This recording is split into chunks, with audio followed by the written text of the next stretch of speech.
I'm Doug Thompson. Welcome to this edition of Legislative Updates with John Barker of the Kansas House of Representatives for the 70th District. Most of us get our information concerning the actions of the Kansas legislature either from some form of media or after the fact, as the legislation either became law or died during the process. Representative John Barker has graciously agreed to take time from his schedule to update pending legislation as the bills are moving through committee to consideration by the House of Representatives. Right after this short break, let's talk with Representative John Barker concerning this week in the Kansas legislature. Welcome to Legislative Updates. I'm your host, Doug Thompson, with, as usual, my special guest, John Barker from the 70th District Representative. And, of course, John's every Friday comes out and gives us the latest updates for what's going on with the legislature. And he's brought a special guest. And, John, your special guest. My special guest is a former colleague of mine. He was in the House of Representatives. And in fact, this year he was supposed to be on my Fed and State Committee. Right. But he resigned his seat in the House, and the governor appointed him as the state medical director. And so, you know, he's kind of unique, Doug. He started in law enforcement, went to law school, practiced as a prosecutor in Hawaii. Right. Yeah. And then went back to medical school. So he's got the medical background as well as the legal background. So a perfect choice for the governor as the medical director for the state. Oh, absolutely. And of course, it's Dr. Greg Lakin. And we're delighted to have you here, Greg. I appreciate you being here. Thank you for having me. I appreciate it. I like that story about, of course, you was a police officer. All three of us now were police officers at one time in our life. And then I went to law school, but I didn't get to practice over in Hawaii. I may have stayed there a little bit if that would have been the case. And then you said, okay, hey, this is fun, but now I think I'll go be a medical doctor. Right, right. I remember in law, where'd you go to law school at? It's called Lewis and Clark up in Portland. Okay. Right. I remember when I went to Washburn, there was a fellow classmate that had been same thing. He became a medical doctor and then he became an attorney, and he was getting special and still doing both professions. Wow. And that was I always thought quite amazing, because can you imagine medical malpractice cases he would have been quite good at. Well, John, you want to start with I know last time we talked, John, you were telling me the school finance report was coming out and you'd be receiving a lengthy one. Yes, at 1:01 today, I received an electronic copy. We knew that yesterday, that it was supposed to come out yesterday, and it came out today. It went before the Educational Committee, which made it public. And at 1:01 today, I received the email. I forwarded it on to April, my wife, and she's making copies. So this weekend, guess what I'm going to be doing? Yeah, you're going to be reading and studying. So probably every other legislator in Topeka, looking at it, studying it, and then probably next week we'll have a couple of large, what we call caucus meetings, where all the Republicans are together, and discuss it, and hopefully, with our leadership, we'll be able to formulate a plan to address those issues. I can't tell you what's in it. I can tell you that next week I'm going to have a number of the leadership from the Kansas House and from the Senate. I hope they'll be sitting in these chairs, and we will be able to ask questions of them, and at that time we'll have answers, hopefully. Well, that's great, because that's a hot topic about school finance, and I know from what you have said before that it's hard to put the pieces together until at such time as the school finance issue gets taken care of, and then some of the other pieces fall in place. But they do. When you're spending over 50% of the state budget or more, and if you're talking about higher education to include K through 12 and higher ed, we're spending 62, 63% of the state budget. So K through 12 is a big item. If we can get that fixed, then everything else hopefully will fall into place. The good thing is revenues are up, not a lot, but they are up. It's better to have them up than down. That's right. The economy's doing better. The unemployment is at an all-time low. So things are looking good. But school finance, the Supreme Court has indicated they may want to close schools for 1% of the budget. We spend a little over $6.3 billion in education. And of course, the School Board Association either wants $1.2 billion more or $600 million more, according to who you talk to. $600 million is only 1% of the budget. So 1% of the $6.2 billion. So hopefully we can arrive at some solution to keep the schools open. Every legislator, of course, wants the schools open. You know, we live in these communities. We have kids going to Sure. schools, so we don't want the schools closed. So hopefully we can come together and get some solution in the near future. And I suppose as part of the school finance is going to be what I've seen on the news in other states, that some of the teachers are going on strike and protesting for higher wages. We've not had that occur in Kansas. Other states have experienced that. Other states have, you know, strong unions. In Kansas, that's not necessarily the case. But you know, teachers have the same goal as parents. They want to be able to teach their kids, educate them in a manner in which they can go to higher education and or a vocational school, and we want them to be safe.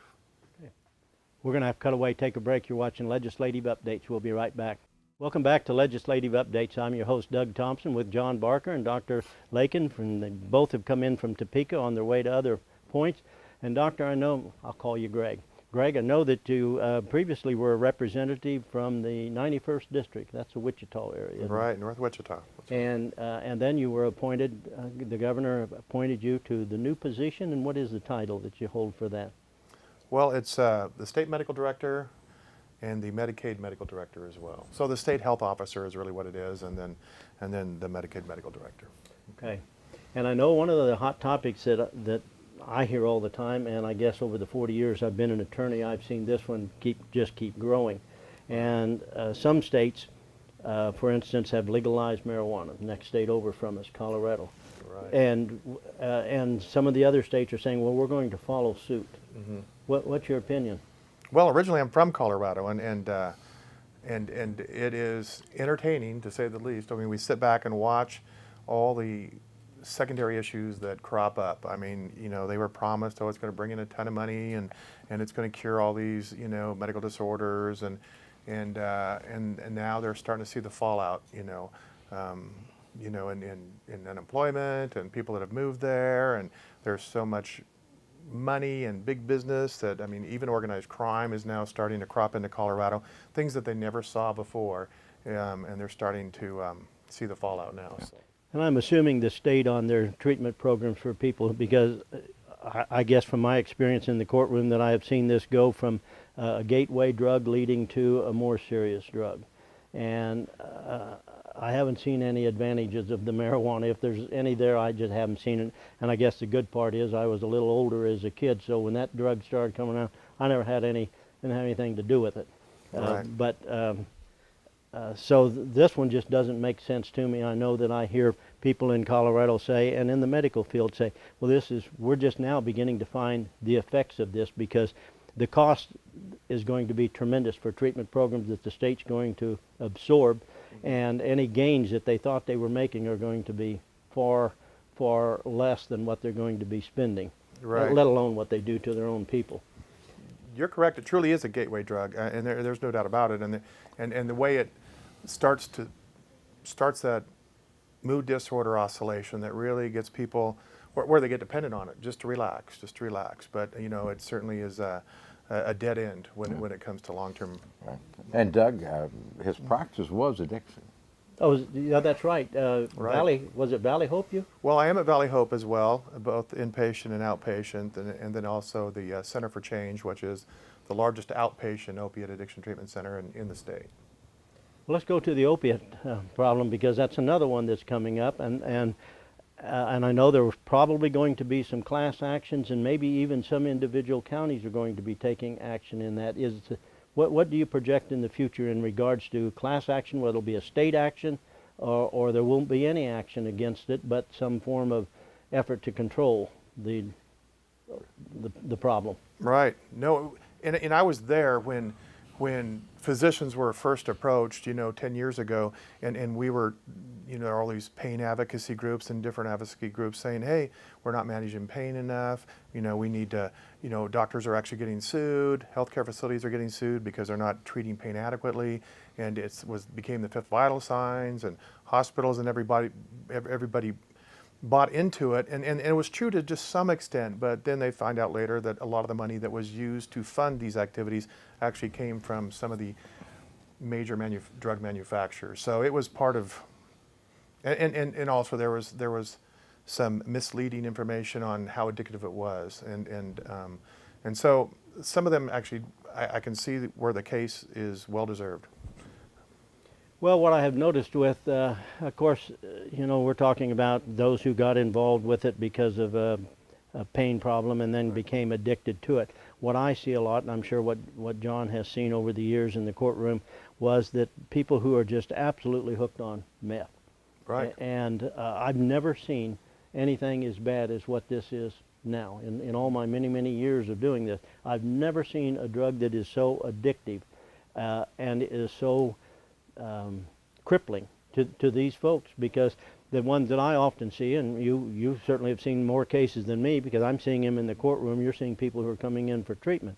But I can oftentimes tell somebody will come in and they'll have their parent with them, or the parent will contact me and say, I can't believe it, my son has hit rock bottom, came back to live with me, and then was there for a short period of time, and then all of a sudden things start missing. Lost my firearms, they got apparently sold, and things were stolen, and the son can look right in the eyes of his father, say, no, I didn't do it, it's not mine.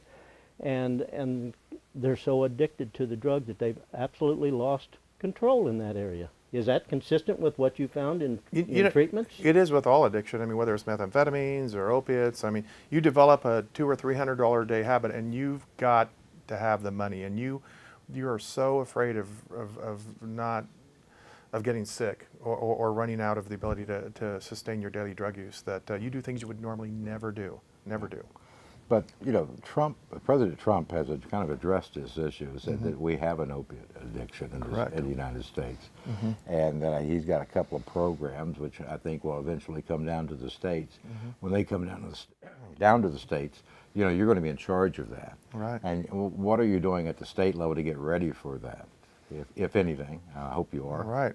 No, actually, he was lieutenant governor at the time, but Dr. Collier called a few of us up, to Topeka, and he wanted to talk to us, and he's starting to get together a master plan on how to address this, when he became governor. And then the minute he became governor, he knew that, he put a task force in place, and luckily that was announced 3 weeks ago, and I'm honored to be the chair of that.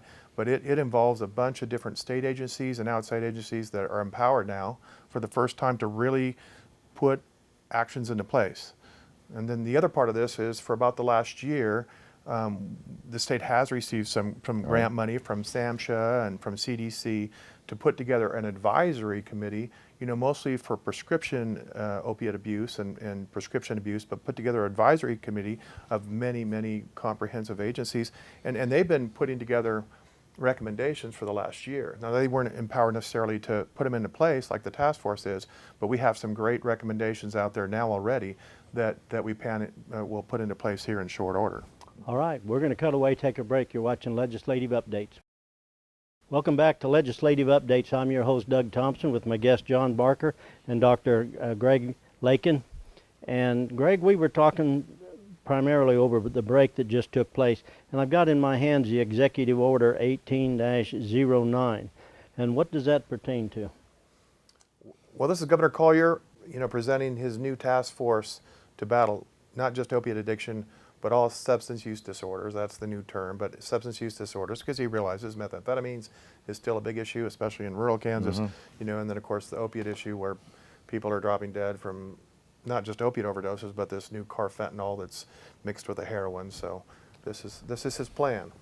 Okay, I'm going to put this, we'll put this up on the screen. You'll be looking at the same order we are, and it's a 4-page document. We'll have at least 2 of the pages up there that shows the various agencies that are assigned to this, and you're you're in control or in charge of the task force, right? I get to be the chair, and it's truly an honor, and I promised the governor as well as people of Kansas that I'll get to work. Well, I'm sure you will. Obviously, if you the other jobs that you've had, you are capable of working and working hard. In addition to that, as I understand it, you're also keeping your medical practice going at the same time. That generally true? Well, yeah, a portion of my medical practice when it comes to addiction as well, and then long-term care. I have great mid-levels and other support staff that are able to keep it going when I'm gone. Right. And then I know we were talking again off screen before we started, but you know, one of the things that we just sort of tend to forget because we're grandparents now. Me and John are grandparents, and so one of the things you don't realize is there are kids that are born that are addicted because of their parents. Right. And you encounter that in your business, in your practice? You know, it's fairly common. I guess the new term is neonatal abstinence syndrome. But yes, there are newborns born addicted to, of course, opiates or even methamphetamines, and it's just tragic to watch. And as they go through withdrawals in the nursery and may have, you know, some type of developmental disorder secondary to mother's, you know, use why she was pregnant. When you address this, you're going to address both sides of the coin, the prevention for the young people as well as the treatment. I think that's the only way to approach it. Would you agree to that? Oh, you're exactly right. I would say prevention is probably the most important. I mean, really, you know, if the more kids or people you can stop from ever becoming addicted, the more better off we are. But then, of course, treatment and education and all those things that from law enforcement to provider education, you know, those you know, make sure physicians are well aware of not only what they prescribe, but to ask the right questions anytime they have contact with a patient to determine if a patient is addicted or becoming addicted to whatever it is, so they can get help earlier. Do we have a mechanism in place where many of these addicted people will doctor shop? They'll go to one, complain of pain, get an opiate, go to another doctor the next week, maybe get more. Right. I think that's a problem. Oh, it has been a huge problem. I mean, you know, it wasn't but a few years ago, you know, I worked different ERs, and the same people would come up to, you know, 3 small town ERs. They would go doctor to doctor to doctor, get prescriptions for everything from a toothache to you know, you can't, there's no test to really determine if somebody's in pain. But they would go to different doctors and then different pharmacies, and then finally we came out with a K-Trax prescription K-Trax, monitoring system. And that has helped dramatically, because now when a patient goes to a pharmacy, gets a drug of abuse or controlled drug filled, it goes on a common database that other doctors have access to and can, hey, you've just, you know, so unless they're going across state lines, and states are starting to communicate on the same system now, but unless they go across state lines like Missouri, I don't think it's on track yet. But so people in Kansas City, you know, it's still prevalent there, but K-Trax has certainly helped dramatically. And so now the funding for this project here, has this been funded already, moved to that point, or are you just in the very early stages, the organization and being able to sort out the needs and then how you're going to attack this fight? Well, even though you hear about a lot of legislation happening in other states, we didn't want to make the same mistake. I mean, Kansas, we want to make sure that the laws that are drafted and the rules and regulations that are mandated are well thought out and don't affect, you know, people that have true pain or people that are on end-stage life or hospice patients that actually need opiates just to get through their day or just to deal with their disorder. So about a year ago, we got some grant monies from SAMHSA, which is the National, you know, Substance Abuse Center, as well as CDC, Center for Disease Control, and we were they put monies toward an opiate advisory committee, and that's been meeting for about a year, and it's made up of numerous state agencies and outside agencies and stakeholders, and it's been working hard to make recommendations that can go into effect. They just weren't empowered to put those recommendations in effect, but the task force now is ready to go. So their final recommendations really come out in a month or two, their final recommendations, and then the task force will be ready to put them in place as you know, in stages. How often does this the task force meet here? Well, it meets collectively as a whole quarterly, but there's sections of it that meet more often. And they're funneling information directly to you from the various categories that are on here, various agencies are sending this. You're trying to incorporate it and get it back out to where you think it needs to go? You're exactly right. I mean, we got different professionals in treatment and recovery, in provider education, in prevention, in law enforcement, in, of course, neonatal abstinence syndrome. We talked about that. We've got groups of them that are hard at work putting, not just recommendations, but prioritizing them, and then this task force will take it from there. Oh, very good. And I'm going to assume over a period of time that other states will get together and they'll share information. We're going to have to cut away, take a break. You're watching Legislative Updates. We'll be right back. Welcome back to Legislative Updates. I'm your host, Doug Thompson, with special guest John Barker and Dr. Lakin, and I've enjoyed having you here, Doctor. Oh, thank you so much, Doug. We're going to have some conversation down the road about this, because this is a topic that, boy, I just see this everywhere right now. But I'm going to cut over to John. And John, what do you got coming up this week? Oh, well, this week I did run a bill on the floor of the House, a tax bill, first tax bill I've carried all types of bills, but never a tax bill. But it was at the request of the Dickinson County Commissioners that would allow them to put on the ballot a vote for a half-cent sales tax to continue their projects on bridges and roads, and it passed 108 to 10. We've also got the Eisenhower tax credit bill before the tax committee, which I'll testify on Tuesday, which will help the Eisenhower Foundation. They've had those before, but they've expired. Tuesday at 3:30, folks can listen in, tax committee and the House of Representatives. Doug? Excellent, excellent. I appreciate it. Hope you guys have enjoyed watching Legislative Updates. John Barker and Dr. Lakin, and we're going to be really anxious to follow some of this you got going. Greg, thank you so much for coming out. I'm going to give you updates. I appreciate it. This is a hot topic. Thanks for watching. See you next time on Legislative Updates.